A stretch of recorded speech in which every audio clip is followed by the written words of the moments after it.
All right, stop. Before you say anything, before you go to the comments, I need you to watch this entire video because BMW just revealed something that is either going to be the greatest M3 ever made or the biggest betrayal in BMW history. And I genuinely don't know which one it is yet. This is the M concept Neue Klasse, revealed at Le Mans literally yesterday. And it's not just a concept car. This is BMW telling us exactly what the next generation M3 is going to look like. And it's electric. Yeah, electric, 4 motors, over 1,000 horsepower, and it sounds like a spaceship. Now, before half of you close this video, stay with me, because this thing has details that will either win you over completely or confirm every fear you had. Let's get into it. To understand why this concept is such a big deal and such a controversy, you have to understand what the M3 actually means. This isn't just a fast BMW. This is arguably the greatest performance saloon in automotive history. It started with the E30 M3 in 1986,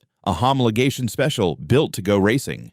That car rewrote the rules of what a super saloon could be 7 generations ago, and every M3 since has carried that weight, that responsibility. And here's the thing people always forget. Every single generation was controversial when it launched. The E46 got heat, the E90V8 got heat, and when the G80 came out in 2021, people absolutely lost it. The kidney grills, the wide body, the turbo inline 6 instead of a high-revving, naturally aspirated engine. Forums were on fire, YouTube comments were a war zone. And then what happened? Everyone bought one. Everyone loved it. The G80 became one of the best-reviewed performance cars of its generation. So keep that in the back of your mind as we go through this concept, because history has a habit of repeating itself with this car. Okay, design. Let's go through this properly, because I'm not going to sit here and pretend everything is perfect. I'm going to tell you exactly what I think.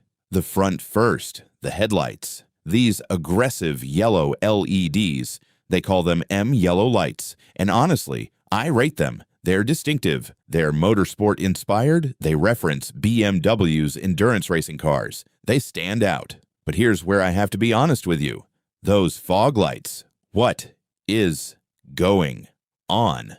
They're these tiny little square things sitting in the lower bumper, and they look like BMW rated a Hyundai parts bin. On a car that'll cost over 110,000 pounds, those little square fog lights look completely out of place. It's a detail that feels lazy on an otherwise premium concept. The grille. Now, instead of the big beaver nose, we've got these slim kidney grille imitations. The whole front converges to a point. BMW calls this the shark nose, like the original 6 Series. I actually like that. You can read BMW in the shape of the car before you even see a badge.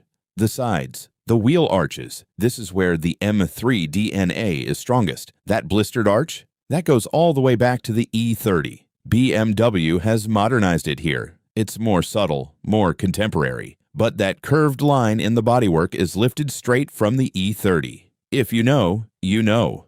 The door handles, though, or the lack of them. BMW has used this Mustang Mach-E style fin opener on the door. And look, if you put them side by side, they're basically identical on a BMW M3. That stings a little. The rear. Okay, the rear. This is where it gets properly controversial. BMW has split the ducktail spoiler. One became 2. And it looks like someone watched a Pagani Zonda documentary and got inspired. The dual ducktails are a lot. And the rear diffuser. It's the biggest, widest, most aggressive diffuser I've ever seen on a BMW. Top Gear's Ollie literally stuck his entire head inside it. It's massive. What I can't get past, though, are those 4 red square lights sitting on the bumper. They're supposed to be track lights, mirroring the white ones at the front. BMW wanted authenticity. No fake exhausts, no fake grills. I respect the vision, but right now, those red squares look like something off a Land Rover Defender. It's giving construction vehicle energy. Sorry, BMW. But, and here's where I bring it back to what I said at the start. The G80's kidney grills looked ridiculous in photos too. And BMW concept cars are famous for looking almost identical to the production car. So maybe we reserve full judgment. Now let's talk about what's actually underneath this thing, because if the design is controversial, the powertrain is straight up nuclear. The motor's 4 electric motors, 2 drive units, 1 on each axle, with 2 motors per unit. Each motor drives an individual wheel through its own gearbox. BMW is whispering that this setup will be capable of over 1,000 horsepower, and we have a data point to back that up. Last year, BMW tested something called the VDX concept with the same basic drive system. That car put out 1,300 horsepower and could go 0 to 60 in 1.8 seconds. BMW won't put 1,300 horsepower in a road car, but reports are suggesting 800 horsepower is realistic for the production M3. That would make it the most powerful BMW road car of all time. The drive modes. Because of those 4 individual motors, you get full 4-wheel drive for maximum traction, rear-wheel drive for proper M-car skids, a 2-wheel drive cruising mode for efficiency, and infinite torque vectoring to adjust cornering, drift angle, and understeer, all of it. The Heart of Joy stability control system reacts 10 times faster than the computers in today's M-cars. That is a serious engineering claim. The sound BMW recorded V10 M6s and old M4 GTS engines in an anechoic chamber, digitized those sounds, and used them to create the M3's soundtrack. The concept already previews something, and it sounds like a futuristic spaceship. Some people will love it. Some will hate it. But it's better than Tesla silence. There will also be emulated gear shifts via the paddle shifters, simulated torque pauses, adjustable power curves, following what Hyundai's N-Cars and the AMG 4-door have already done. Controversial? Yes, but it means your driving experience is layered rather than just one flat wall of instant torque.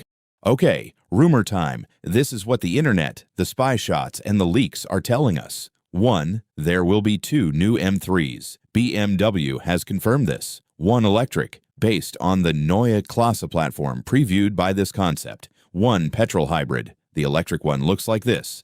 The petrol one has already been spotted in prototype testing. Tuners. The petrol M3 goes mild hybrid. The next petrol M3 will keep the twin-turbo S58 inline 6, but it's going hybrid, specifically a 48-volt mild hybrid system. Not a heavy plug-in like the M5. Think small motor, around 11 horsepower assist, without the weight penalty. Power is expected to at least match and likely exceed today's CS models, which make 550 horsepower. 3. Pricing is going to hurt the current G80 M3, launched at £75,000 in 2021. It's now over £91,000. The new petrol M3 could crack £100,000. The electric version, probably north of £110,000. This is a 6-figure M3 era. Production car is coming 2027. The electric M3 is confirmed for a 2027 launch. That means the production reveal is likely late 2026. What you're seeing in this concept is very close to what you'll be able to buy. That diffuser won't make production. The rear diffuser is so extreme it's probably not road legal, but an M3 CSL version, an all-out track-focused M3 with an interpretation of that aero, that's very much on the table as a future special edition. Here's where I land on this. Objectively, technically, on paper, this is the most capable M3 ever conceived. 800 horsepower, 4 motors, torque vectoring on every wheel, a structural battery, and technology that reacts faster than anything before it. If you care about numbers and performance, this thing is unreal. Emotionally, it's complicated.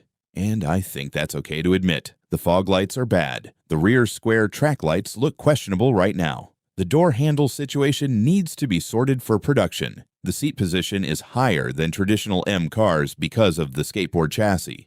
And purists are going to feel that. And yes, it's electric.